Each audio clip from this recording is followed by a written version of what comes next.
Stop, don't drink it. The entire restaurant froze. Cutlery stopped mid-air. Conversations died instantly. Even the soft music playing in the background felt like it held its breath. A dirty 12-year-old boy stood shaking near the entrance. Barefoot, clothes torn and stained from the streets. Hands trembling like he already knew what it costs to speak when no one wants to listen. And standing right in front of him was one of the most powerful women in the room. A Chinese billionaire CEO. Elegant, calm, untouchable. The kind of woman people don't interrupt. Ever. Family, let me take you back. That morning, the boy had been picking trash along the roadside. Not for fun. Not for pocket money. But because survival doesn't wait for childhood. His name was Noah. He hadn't eaten since the night before. His stomach burned, but his eyes stayed sharp. Because on the streets, you learn early. Watching keeps you alive.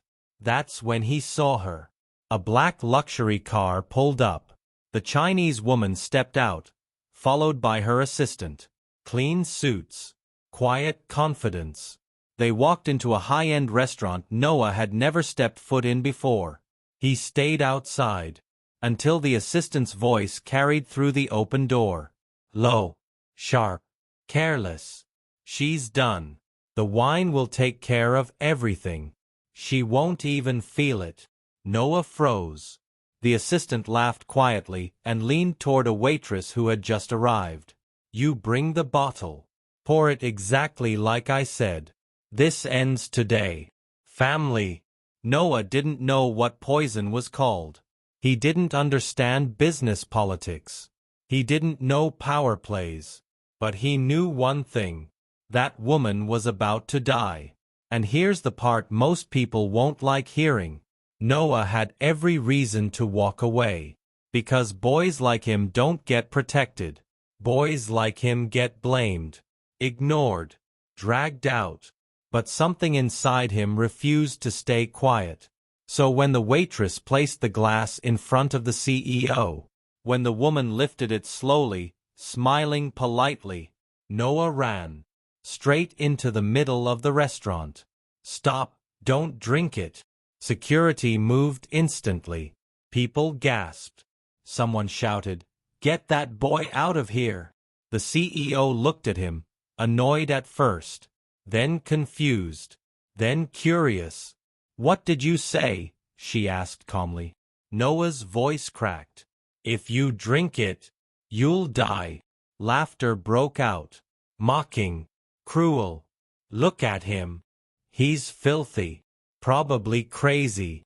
The assistant's face, though, white, frozen. The CEO noticed. She looked from the boy to her assistant, then back to the wine. "You," she said to Noah softly. "Why would you say that?" Noah swallowed. "I heard them. Outside. They said the wine is poisoned." Silence. Heavy. Dangerous. Security grabbed Noah's arm, but the CEO raised her hand. "Wait." She stood up slowly, and did something no one expected. She picked up the glass, walked toward the waitress, and held it out. "Drink." The waitress shook violently. I can't." The assistant snapped. "What are you doing? You're embarrassing us." The CEO turned sharply. "You seem nervous."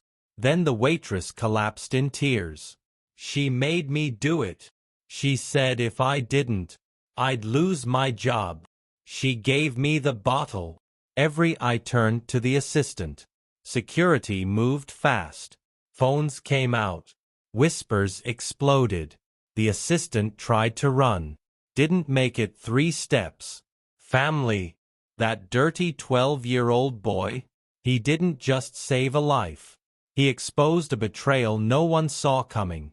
Later, when the restaurant cleared, when police lights faded, the CEO found Noah sitting outside, waiting, like he expected nothing in return. Why did you risk yourself? She asked. He shrugged. My mom used to say, if you see something wrong and stay quiet, you're part of it. Her eyes filled. She took off her coat, placed it around his shoulders. Then she did something that changed his life forever. She didn't give him money. She gave him a future, education, a home, safety. But listen closely. What shook her the most wasn't what Noah did. It was who did it. A child the world ignored. A voice no one listens to. The smallest person in the room was the bravest. Family, what did you learn from this? Because I learned that heroes don't always wear clean clothes. Truth doesn't always come from power. And sometimes, the voice that saves your life is the one everyone tries hardest not to hear. If this story hit you, even a little, like the video, subscribe to KindSoul Corner. Share it with someone who still believes kindness matters. And tell me in the comments, would you have listened to that boy? Because the world changes when we finally do.